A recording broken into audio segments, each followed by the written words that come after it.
Assalamualaikum warahmatullahi wabarakatuh.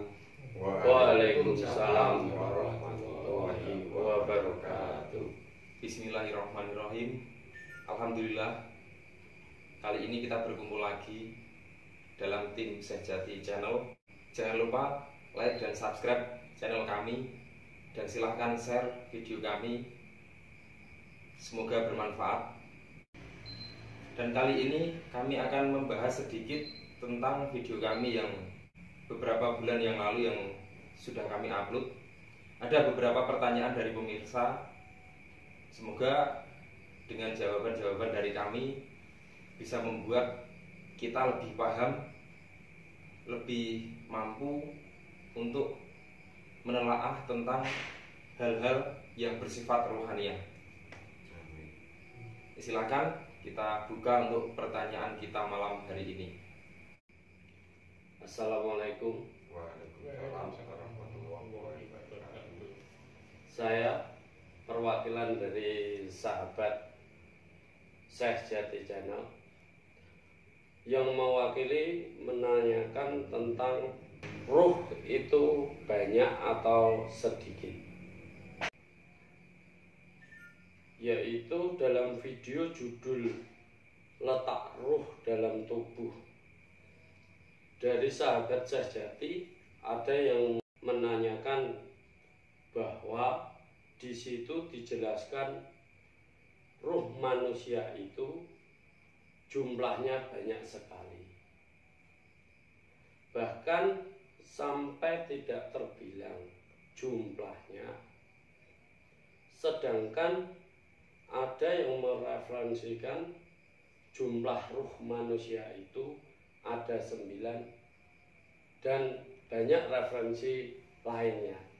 Keterangannya itu bagaimana menurut tim dari Sehjati Channel? Untuk membahas tentang roh, kita sulit untuk memahamkan manusia atau seseorang yang belum sampai ke ranah tersebut, karena pada dasarnya ruh itu sendiri memang di dalam Al-Quran sendiri difirmankan bahwasanya jangankan kita manusia, sebagai Ruhul Qudus atau Jibril sendiri itu tidak mengetahui urusan ruh atau jumlahnya ruh itu sendiri berapa banyak, dan tidak layak kita membahas jumlah ataupun mengenalkan tentang jumlahnya itu berapa. Cuman yang lebih paham memang Tuhan itu sendiri, karena Tuhan tidak bisa dibatasi dengan sifat ataupun nama ataupun perbuatan Tuhan sendiri tak terbatas gitu. Jadi apapun bentuk roh yang telah diciptakan Allah itu hanya urusan Allah. Jadi kalaupun ada orang yang paham jumlahnya 4, itu karena petunjuknya Allah pahamnya segitu. Sedangkan ketika jumlahnya itu 9 juga sama, pahamnya juga baru tutup itu. Tetapi sesungguhnya memang sangat-sangat banyak dan tidak terbatas. Kalaupun masalah mengenai tempat-tempat ruh itu sudah kita bahas lagi di video yang sebelumnya kan. Ya, ada di sebelumnya, dan untuk lebih memahamkan lagi bisa kita contohkan dengan materi atau benda yang bisa kita pahamkan. Contohnya, apa sih ruh itu? Ruh itu seperti nyawanya HP. Nyawanya HP banyak. Sinyal seperti sinyal. Sinyal termasuk ruhnya juga. Software itu juga ruhnya, tapi yang paling inti adalah HP itu sendiri. Harus ada dulu. Karena apa? Pada dasarnya baterai itu juga memiliki ruh atau kehidupan sendiri. Tanpa baterai tidak bisa dikatakan ini HP sempurna. Maka setiap kebendaan dari HP itu atau handphone itu adalah di dalamnya terletak roh.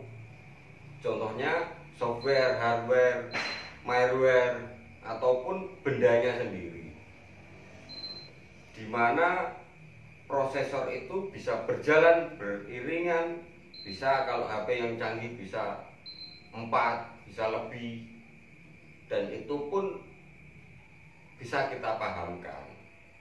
Itulah kurang lebihnya pembelajaran tentang ruh. Jadi boleh percaya boleh tidak, ruh itu banyak. Kalau mengenai dalil tentang kenapa kita menganggap itu banyak, karena memang Allah tak terbatas. Jumlah itu tidak ada dalam hitungan rumusnya Allah Ta'ala. Jadi kalau ada perumusan itu sebetulnya begini. Secara teori handphone itu quad core. Jadi quad core itu 4 prosesor atau 4 inti, di mana inti tersebut menghidupkan di semua lini, yang mana lini tersebut juga memiliki karakter, yaitu aplikasi. Setiap aplikasi memiliki ruh juga masing-masing yang terbagi, yang mungkin orang belum paham gitu. Walaupun itu aplikasi sudah punya kita, tetapi terkadang tidak bisa jalan. Berarti banyak sekali bagian-bagian di setiap individu dari HP, dari kedalaman HP itu sendiri atau manusia itu sendiri. Jadi ruh itu sama halnya seperti ada di dalam tubuh, tetapi setiap elemen seperti nafsu itu memiliki juga ruh, kehidupan sendiri yang berpengaruh di dalam diri kita. Terus keyakinan, terus dengan rasa, dengan ilmu, dengan semuanya itu memiliki ruh masing-masing, di mana dia juga bertahan sendiri-sendiri, dia juga hidup sendiri-sendiri, tak terpengaruh walaupun di dalam tubuh. Maaf sebelumnya, jadi di dalam tubuh, kesatuan tubuh seorang manusia, ini ada nafsu, ada iman, ada yakin, ada ilmu, dan yang lain. Ini semua ada ruh sendiri ruh di dalamnya, pengendali, yang mengendalikan, yang menghidupkan itu, bisa bergerak menipu yang ditempati itu sendiri gitu. Jadi bisa saja apapun bisa kita katakan bahwa ruh itu memang banyak sekali. Jadi tergantung orang itu bisa memahami seberapa tingkatan ilmu dia gitu. Karena Allah tidak terbatas. Jadi referensi bahwa ruh manusia itu hanya 9 itu juga benar, tapi tergantung tingkatan manusia itu sendiri berspiritual. Iya, karena 9 itu termasuk salah satu inti atau kuncinya dari power of ruh. Jadi ruh itu di situ, tapi di dalamnya terpecah lagi ruh-ruh yang lebih halus, lebih detail lagi, mencapai lingkup ranah. Seperti kalau kita memahamkan tentang materi juga, kita pelajari bahwa tak seberapalah alam semesta ini, karena ini pembagiannya banyak sekali, termasuk ada gugusan bintang itu lebih besar dari tata surya. Dan tata surya lebih besar lagi dari bumi kita ini gitu loh. Jadi benar-benar ada batasan, ada klimaknya dari ruh itu sendiri. Jadi 9 itu salah satu inti yang terlihat, yang bisa dipelajari. Tapi yang lebih mendalam lagi, pecahan-pecahan itu tidak bisa gitu. Kecuali orang yang sudah masuk ke ranah pembelajaran ruh itu. Dan itu pun Allah sendiri yang akan memberitahukan lewat ilmu-ilmu kita. Terima kasih. Ya, cukup. Ya, sudah paham ya teman kita ya. Para pemirsa semua, demikian sekilas selayang pandang dari kami jawaban tentang ruh yang begitu banyak tak terhingga. Mungkin pada saat kita menyimpulkan sesuatu, seperti pada saat kita mencari hasil angka 2, bahwa angka 2 adalah 1 ditambah 1, itu mungkin pada saat kita kelas 1 SD atau kelas 2 SD. Tapi pada saat kita kuliah atau SMA atau ke jenjang yang lebih tinggi dari sebuah pendidikan, kita bisa mereferensikan begitu banyak hasil dari angka 2. Bisa 100 dibagi 50 dan yang lain. Begitu banyak sekali angka-angka 2 yang dihasilkan dari sebuah pembagian. Ini artinya sampai kapanpun sebuah edukasi atau sebuah pemahaman atau sebuah pembelajaran akan sangat luas sekali. Dan mungkin ini adalah pada saat kita menyimpulkan sesuatu yang masih sangat samar buat kita.